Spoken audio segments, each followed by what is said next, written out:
Bonsoir, bienvenue dans votre journal de l'Afrique sur l'antenne de France 24. Je suis ravi de vous retrouver. Voici les titres ce soir. À la une, le Tchad, toujours sous couvre-feu après la répression des manifestants par les forces de sécurité. C'était jeudi dernier. Un jeudi noir avec officiellement une cinquantaine de morts. Le président Mahamat Idriss Déby a pris la parole ce soir. Correspondance Mamadou Jim Tebaï et analyse avec mon invité en plateau. J'ai nommé Roland Marchal. A tout de suite. À la une également, trouver des solutions aux problèmes sécuritaires que connaissent de nombreux pays africains. C'est l'objectif notamment du Forum international de Dakar. La 8e édition s'est ouverte ce lundi. L'occasion, vous l'entendrez, pour Macky Sall de prôner une réforme du Conseil de sécurité de l'ONU. Et puis 2 attaques meurtrières en 3 jours et au moins 13 morts. Les djihadistes imposent de nouveau leur violence au Tchad. Ne manquez pas notre reportage à la frontière malienne où les déplacés ont toujours la peur au ventre de rentrer chez eux. C'était donc sa première prise de parole depuis les événements de jeudi dernier. Le président Mahamat Idriss Déby a donc pris la parole. Nous rejoindrons notre correspondant un peu plus tard dans cette édition. Bonsoir Roland Marchal. Bonsoir. Merci d'avoir accepté notre invitation. Vous êtes chercheur associé à Sciences Po. On l'a entendu, nous, tout à l'heure en rédaction. Pas d'appel au calme a priori de la part du président. C'est une surprise selon vous ? Oui, enfin, j'avoue que je ne comprends pas très bien la logique de cette situation, puisque ce qui est important aujourd'hui, c'est essayer de ressouder une population qui a montré des signes de division très fortes, au-delà de la violence de ces manifestations, et surtout essayer de rassurer et d'être transparent sur ce qui s'est passé, de façon à ce que les gens puissent regarder l'avenir de façon un peu plus sereine. C'est le sentiment qu'on a depuis quelques jours en écoutant les papiers à la radio, à la télé, d'une fracture sans précédent sur place. Je ne dirais pas sans précédent, même si je l'ai souvent entendu de mes interlocuteurs tchadiens. Je crois qu'il y a eu des sentiments de ce type qui ont existé en 1993, au moment d'une autre conférence nationale organisée par le père. Et puis l'histoire se répète finalement ? Non, ce n'est pas du tout le même contexte et il y a eu des incidents très sérieux et donc c'est ce schisme à l'intérieur de la population et également, il faut le rappeler, dans les années 2000. Donc ce qui quand même devrait inciter les dirigeants tchadiens à faire preuve qui sont en partie de l'opposition, donc qui ont vécu des deux côtés cette période difficile, à faire preuve d'un plus grand calme et je dirais aussi de savoir jouer l'apaisement en montrant une volonté de négocier, alors que là on est vraiment dans un discours de tentative de coup d'État, de subversion. Il est très difficile, vu de l'étranger, d'y croire. Quand bien même on montre à la télévision des dizaines de machettes stockées dans des endroits. Si vous voulez, il y a un problème de crédibilité d'abord, et puis ensuite, c'est pas avec des machettes qu'on renversera le pouvoir à N'Djamena, il faut le dire. On n'a pas besoin d'être un expert militaire pour ça. Roland Marchal, y a-t-il aujourd'hui des motifs d'espoir quand on sait que le dialogue national a été boycotté par les 2 partis d'opposition, les 2 principaux, des partis depuis suspendus? Est-ce que ça signifie que la solution politique a été tout simplement enterrée? Je crois qu'il faut compter sur les ressources de l'Afrique et de la région. Avant toute chose, c'est-à-dire pas simplement regarder la France ou l'Union européenne, voire les États-Unis, qui ont finalement pris position et qui se sont alarmés de la violence excessive qui a été utilisée. Je crois que aussi dans la région, au Niger et ailleurs, un certain nombre de responsables politiques et de sages, d'anciens, peuvent jouer un rôle dans une médiation, dans la reprise de discussion. Il faut absolument éviter une rupture totale qui accroîtrait les divisions internes et qui effectivement remettrait comme scénario probable une extension, un approfondissement de la répression, avec encore plus de morts, parce que là on parle de 50 morts, c'est le bilan officiel. C'est le bilan officiel, il y a d'autres chiffres circulent qui sont beaucoup plus alarmistes. On parle aussi de plusieurs centaines de blessés, on parle de presque 2000 personnes arrêtées.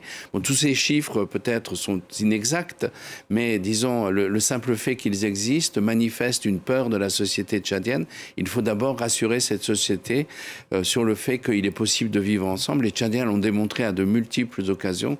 C'est vraiment un message politique qui doit être fait et je suis pas totalement surpris, mais disons peiné en tout cas que le gouvernement actuel, qui comprend des grandes personnalités de l'opposition, et Mahamat Kaka, qui a quand même fait preuve d'une ouverture d'esprit assez grande pendant les 18 premiers mois de la transition, finalement reste complètement tétanisé sur une version d'une tentative de coup d'État qui, à mon avis, pêche beaucoup et absolument pas du tout crédible.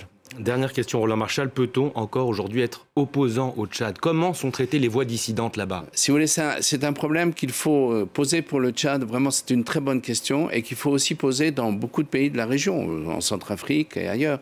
Il y a une montée des autoritarismes qu'on voit ailleurs, pas simplement en Afrique centrale, en Afrique et sur d'autres continents, en Europe.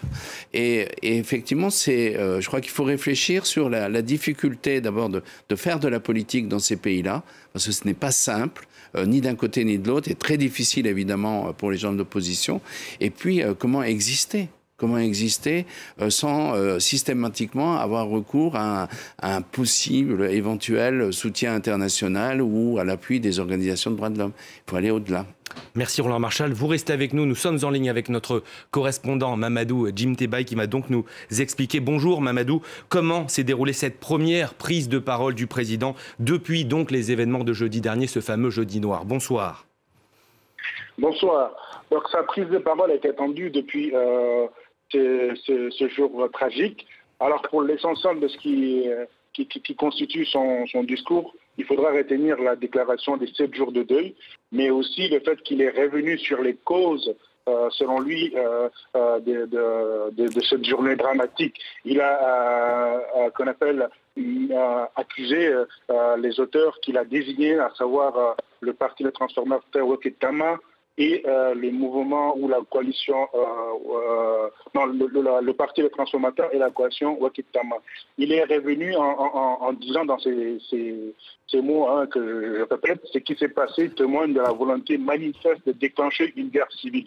Donc la réponse à cette insurrection est la cause de ce résultat dramatique. Merci beaucoup Mamadou pour votre correspondance ce soir et merci encore Roland Marchal d'être venu ce soir sur notre plateau. À bientôt. C'était sa première prise de parole. On l'a dit, on va continuer avec ce forum international de Dakar sur la paix et la sécurité. Il s'est ouvert aujourd'hui dans la capitale sénégalaise, un rendez-vous annuel pour aborder les problématiques sécuritaires du continent africain. Le président Macky Sall en a profité pour lancer un plaidoyer pour la réforme du Conseil de sécurité des Nations Unies, inefficace selon lui pour la pacification de l'Afrique. Les détails, c'est avec Eliman Dao, notre correspondant dans le pays. Cette 8e édition du Forum international de Dakar sur la paix et la sécurité a vu la participation en masse des pays lusophones, notamment l'Angola, représenté par son président João Lorenzo, mais également le président du Cap-Vert et le vice-premier ministre de la Guinée-Bissau. Le forum a également vu la participation de quinzaines de ministres des Affaires étrangères venus des 4 coins du monde. L'occasion pour le Sénégal, pays stable dans un Sahel marqué par des remous et des crises sécuritaires, d'explorer des solutions pour une pacification de l'Afrique, une pacification qui passe, selon le président Macky Sall, par la réforme du Conseil de sécurité. Je vous propose d'écouter le président sénégalais qui est en même temps président en exercice de l'Union africaine. Et face au terrorisme, les opérations classiques de paix des Nations Unies ont montré leurs limites. Ce forum, au fil des ans, a eu à prouver qu'il est temps de changer la doctrine. Le multilatéralisme doit servir les intérêts de tous. Autrement, il continuera de susciter la méfiance des uns, la défiance des autres. Le forum est également l'occasion pour des experts en sécurité venus d'horizons divers de réfléchir sur le thème de cette année, l'Afrique face aux chocs exogènes, les défis de stabilité et de souveraineté. Il a été nommé vendredi dernier par les militaires au pouvoir. Apollinaire Joachim Kellem de Tembela a pris ses fonctions de Premier ministre du Burkina Faso. Ancien avocat, il s'était montré très critique envers l'ancien homme fort du pays. J'ai nommé le lieutenant-colonel Sandaogo Damiba, évincé, vous le savez, par les putschistes, seulement 8 mois après son propre coup d'État. Bangali Touré. À 64 ans, Apollinaire Joachim Kilem de Tambela est avocat de profession et assez connu des médias au Burkina Faso. Il a fait ses études universitaires en France. Joachim est docteur d'État en droit. Il est également diplômé de langue en civilisation anglaise et américaine. D'ailleurs, il est membre de l'Association américaine des sciences politiques. Il enseigne dans plusieurs universités, notamment en France, au Canada et ici au Burkina Faso. Mais aujourd'hui, c'est toute une autre fonction qu'il s'apprête à exercer. Et pour le journaliste politique Dieudonné Jungrana, le tout nouveau Premier ministre devrait faire preuve de pragmatisme. Le Premier ministre doit éviter l'éternel piège qui est le copinage dans le choix des hommes. Et il faut qu'il fasse un bon management efficient.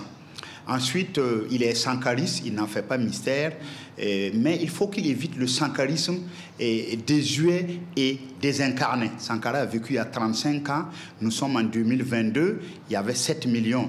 En 1987, nous sommes 22 millions.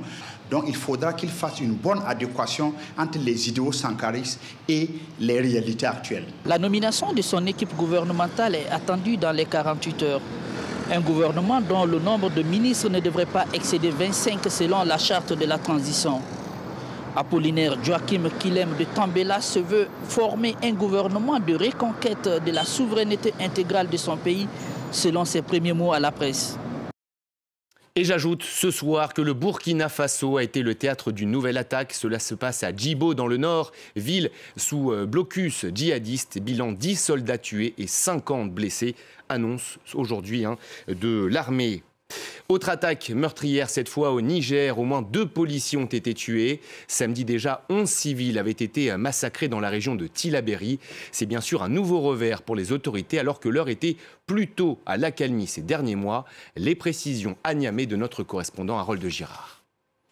Nous avons appris qu'une nouvelle attaque dans la journée a visé le poste de police de Tamou, commune rurale située près de la frontière avec le Burkina Faso. Selon plusieurs sources sécuritaires, c'est au moins 2 policiers qui ont perdu la vie lors de cette attaque, alors même que les autorités nigériennes n'ont pour l'instant pas donné de bilan officiel. Dimanche, déjà 2 soldats de la garde nationale du Niger ont été tués lors d'une attaque près du site aurifère de Mbanga. Toujours dans la région de Tillabéri, 2 agressions contre les forces armées nigériennes qui interviennent après que samedi 11 civils aient été exécutés. Dans le nord de la région de Tillabéri, près du village abandonné de Zigui Zeno, dans le département cette fois-ci de Bani Bangou, dans une zone frontalière du Mali. La région de Tillabéri est la plus impactée par les activités des groupes armés à travers le Niger. Et malgré une période de relative accalmie ces derniers mois, la dégradation de la situation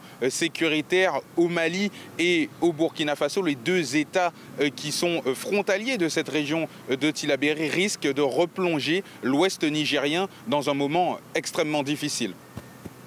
Le Niger où la situation sécuritaire se dégrade nettement à sa frontière avec le Mali, une région d'où sont originaires des milliers de déplacés que Niamey espère pouvoir envoyer chez eux un jour. Des Nigériens très sceptiques, vous allez le voir, lorsque l'on parle de paix durable. Reportage signé Harold Girard, vous venez de l'entendre.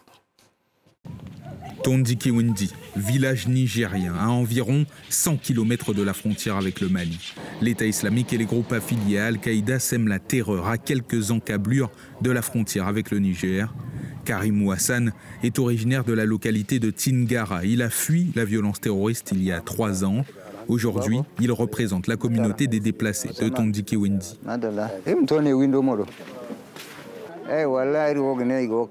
Au nom de Dieu, ils continuent toujours à attaquer. Il y a toujours l'insécurité autour de mon village. Ça ne va pas. Ça ne va pas du tout. Pour l'instant, on ne sait pas encore ce que l'arrivée de nouveaux partenaires au Niger va apporter. Mais lorsque les choses se calment, on l'apprend. Jusqu'à présent, tu ne peux pas aller dans la zone sans protection. C'est maintenant qu'il faut cultiver pour éviter une nouvelle année de crise alimentaire. Le gouvernement a affiché sa volonté de réinstaller plusieurs communautés de déplacés dans leur localité d'origine dans ce but précis. Mais pour une large partie de ces Nigériens qui ont fui les massacres, la paix dans leur département n'est pas encore acquise. On nous propose de rentrer chez nous, mais aujourd'hui, nous ne sommes pas suffisamment rassurés. À Tondikiwindi, les autorités locales sont les premières à accueillir les flux de déplacés internes. Le risque d'agression est plus ou moins élevé en fonction de la localisation des villages, proches ou éloignés de la frontière. Mais la crainte d'une nouvelle intensification des attaques est la même pour toute la région. C'est une inquiétude parce que le problème même est venu du Mali depuis le début, depuis en 2012. Vous savez, le problème de terrorisme, là, c'est pas seulement l'aspect militaire qu'il faut voir. Il faut voir aussi l'aspect développement. L'aspect développement et cohésion sociale. Comme beaucoup, Hassan Alidou regrette la dégradation des relations entre le Mali et le Niger. Le gouvernement nigérien et la junte militaire malienne sont diamétralement opposés sur la question de la coopération avec les armées étrangères contre le terrorisme. Voilà donc pour ce document de notre correspondant. C'est la fin de ce journal de l'Afrique. On se retrouve dans moins d'une heure pour le prochain. Je vous dis à tout à l'heure.